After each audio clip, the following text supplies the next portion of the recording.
1 in 10 children is sexually abused by the time they are 18 years old. Out of 40,000 child victims served at a child advocacy center in Texas in 2014, 26% were not old enough to attend kindergarten. In 1988, a horrific child abuse case in Graham, Texas, brought a community together in order to stop these instances. Graham, Texas is a beautiful little city. It has traditionally been an oil, gas, and ranching community. Most people say it's the favorite town they've ever lived in. The community's level of support is simply amazing. They have one fire station, one high school. People just know each other. They smile, they wave. When you need something, the community jumps out and makes that happen. It's just a neighborhood town. Many people who grew up in Graham move away to college and then come back to raise their children there. But like all communities in West Texas, there is plenty to do as far as law enforcement goes.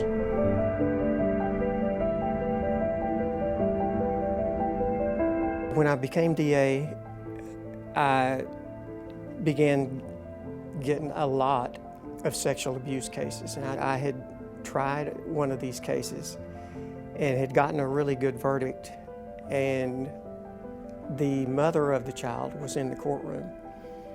And after the jury delivered their verdict and they left, she started approaching me. And I thought to give me a hug and tell me how great I was.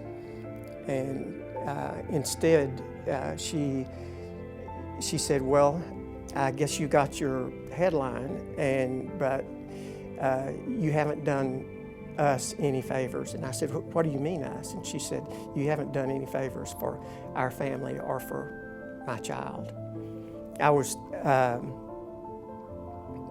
floored and stunned. And I went home and I thought about it. I thought about what she had said. And I thought she was right. The first memory I have of my father, my biological father, is I remember shaking my head and looking at this gentleman that had just threw me across the room. And I remember it being a very violent home growing up. And my mom always worked when my dad didn't. So when she was working at night is when, at 9 years old, he started sexually abusing me from 9 until I was 13. So that was very scary. I didn't have a voice back then. Well, in 1988, I lived in Graham, Texas. I was the editor of the newspaper, the Graham Leader. And we had a horrific child abuse case occur in the community. A little baby boy by the name of Chase Bray. He was 17 months old. He was struck at least once in the chest and abdomen area. He was struck so hard or kicked so hard that the blow went all the way back to his spine. He was reported in distress when they got there, and when they arrived at the hospital, the attending physician tried to treat him, but he was already deceased. I thought, and I think a lot of other people thought, that that kind of thing would not happen in our community. I had never seen anything like that before. The level of bruising on a child's body like that. The thing that I remember more than anything else that just locked in me and stayed there, the kitchen table had chicken wire wrapped around all 4 legs. In that cage were baby toys. And like I said, to me that was just unrealistic that something like that could happen here, that anybody could treat a child that way. Imagine him mute and being a punching bag. No place to go. In Chase Bray's brief little 17 months of life, law enforcement and/or Child Protective Services, CPS, had been in that home 18 times. And law enforcement didn't know that CPS had had calls about negligent supervision, concerns about neglect and abuse of the boy. And law enforcement, you know, quite frankly, later it came out in the trial, they didn't even know there was a child in the home. If we'd have known the reports they were getting on the way the child was being treated, abused, and neglected, then it might have prompted us to move quicker than just on a narcotics investigation.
We were the third CAC in Texas. Now, Virginia's house actually is located in a very large facility compared to where we'd been on Elm Street, the main street in Graham, and they have a lovely sign out front. And they own that property, and it's really something that the community now embraces and is very proud of. Named in for Virginia Street, and because of the contributions that the Street family has made. Virginia's house used to be called the Young County Family Advocacy Center, is what our original name was. It was one of the first children's advocacy centers in the state of Texas. There's now 68 children's advocacy centers in Texas and almost 800 across the country. But back in 1992 when we started, it was still a very, very new concept, and now I think Young County realizes that they were really quite a pioneer in getting that going. This idea that all of the disciplines, law enforcement, child protective services, prosecution, medical and mental health professionals, all of the disciplines that naturally are involved in these cases and with these children are now basically saying we're going to agree to work together as a team. We're going to work collaboratively from the very beginning of these cases to the very end, understanding that we all have different roles, we all have different areas of authority, but it's no longer going to be a handoff where I'm done with my part, now I'm handing it off to you, because that's really where these cases and these kids were slipping through the cracks. Before we had a forensic interviewing site, you would have to tell that to a police officer. Then you would have to tell it to a social worker. And you might have to tell it again to another police officer or to another investigator or to an interviewer.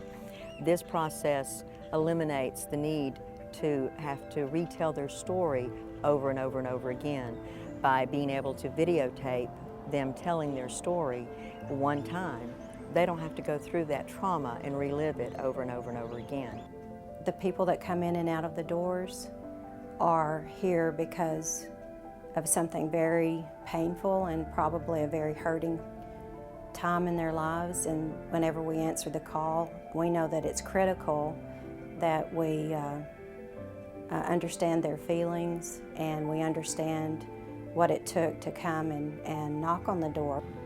The long-term effects of something like this are something that are a lot more of a consideration for all agencies now.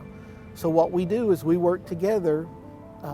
This child has to tell this story again, but we try to only make them do it one time. So when children walk in, what we do is just try to let them know that they're safe, and we give them attention. We look at them in the eyes and we say whatever we think is appropriate at the time. We have a beautiful building on the inside. It's got beautiful paintings, and so it's a homey feel. It's child friendly, and so we do our best to make sure that child is comfortable. Well, some children simply aren't ready to talk about what may have happened to them. Something that we've learned through the research and through the years of working with children is that disclosure is a process. They take care of that ugliness by letting that individual, the child, get to say it and be interviewed by someone loving and caring to pull out that stuff and deal with it. Children are smart, and oftentimes they know if it's a family member or a loved person that there are going to be consequences for the whole family when they talk about what happens. And so they're concerned about their mom, or they're concerned about their dad or their family. The mentoring program, the court-appointed special advocates, programs like that, they all work together. And having that CASA program and the mentor program under the umbrella with the Advocacy Center works so hand in hand because it goes back to that team effort. The CASA program stands for Court Appointed Special Advocates, and it's for children who have been abused and neglected that are inside the child welfare foster care system and court involved. A CASA volunteer is a child advocate. We represent children in court to the judge. We are their voice when they don't have a voice otherwise. We recruit and find volunteers that are your everyday citizens to be able to be a voice for kids that really can't speak up for themselves. They interview the parents, they meet with teachers, they meet with other professionals that work with the child, they meet with law enforcement officials, and they make a value judgment on what's in the best interest of the child. I think the difference that CASA makes is that when you have someone else going into that home and making sure that it's safe, you have another set of eyes that are really looking at the situation and making sure that things are safe, and plus another opinion. I was a CASA volunteer for several years, and I enjoyed that. I thought it was very valuable from the standpoint of advocating on behalf of abused and neglected children before the court. The mentor program is volunteer-based, so we pair up volunteers from the community that have had background checks and reference checks. We pair them up with students that are at risk from our schools here. It's been going for over 22 years. In fact, we're the only CAC in Texas that has a mentoring program. A mentor should be there to listen to things that she doesn't want to share, possibly with a parent or a teacher, or just someone to be with. Right now we have over 50 kids in that program, and we're really looking to grow this year. But it's a fantastic program. The kids love it. They look forward to seeing those, their mentors every week. And there I stood, there I parked right there at the Virginia's house. And then it read, "Run for the Children." And that's when the next day, it was Sunday, the next day I walked in there and I said, I want to be involved in this. This will be the 10th anniversary for the Run for the Children, which is a 10K, 5K, and 1K fun run. The initial purpose of the run was to hold an event that families and anyone could participate in We could bring people into Graham to see our wonderful community, and then the proceeds could go to Virginia's house. So I carried that around for 36 years. So I got 36 people to run with me, or actually we walked, but I had those 36 people with me. And at the end, I put my stone down. And they have pictures of that because I'm crying, and our director, Dora, is there, Dory Colley, and it was such a gift. So I believe it was in 2007 that a family in Breckenridge, the family of a long-standing physician there who's treated children for decades, generations of children, I understand, by the name of Dr. Goodall.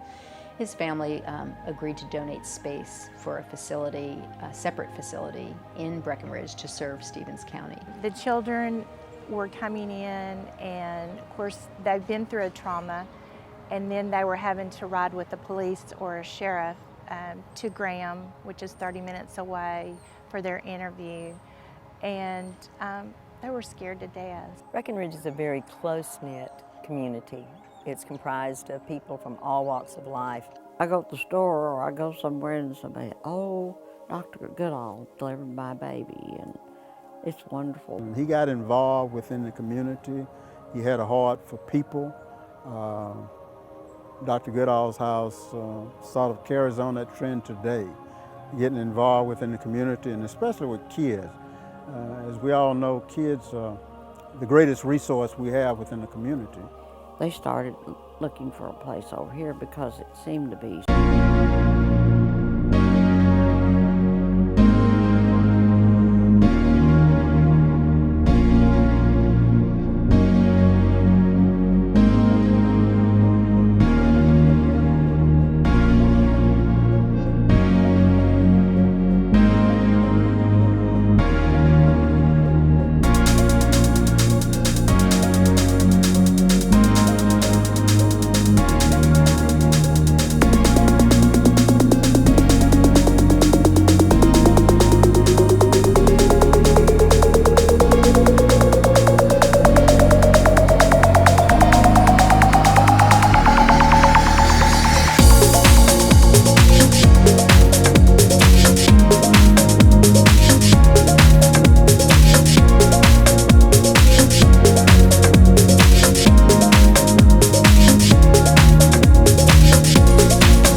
solely different purpose.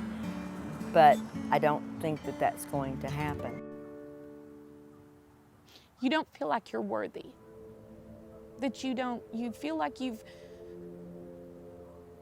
don't count. It's difficult as a mother to see a child that's in need of either just a hug. And I think that that's what Virginia's House provides.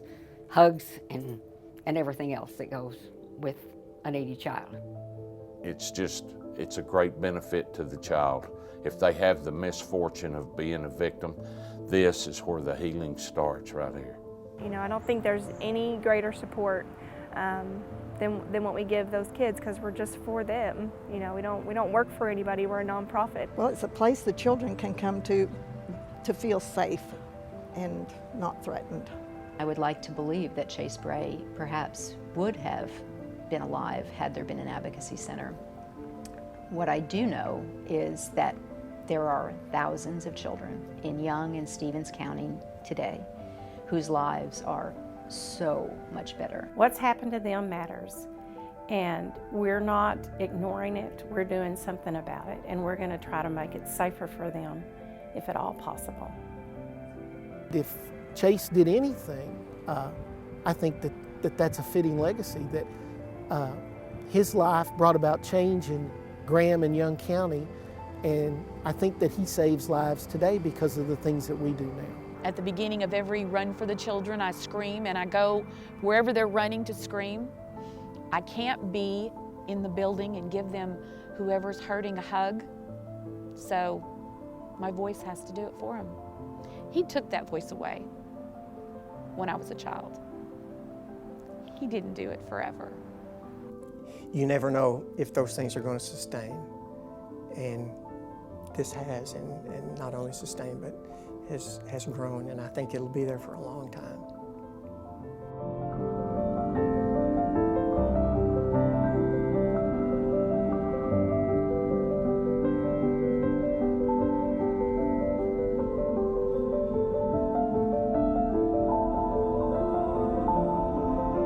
$147 children were served through the CAC in 2014. 589 primary and secondary victims were served in 2014. To help or volunteer at Virginia's House or Dr. Goodall's House, call 940-549-9829 or visit our website at virginiashousetx.org.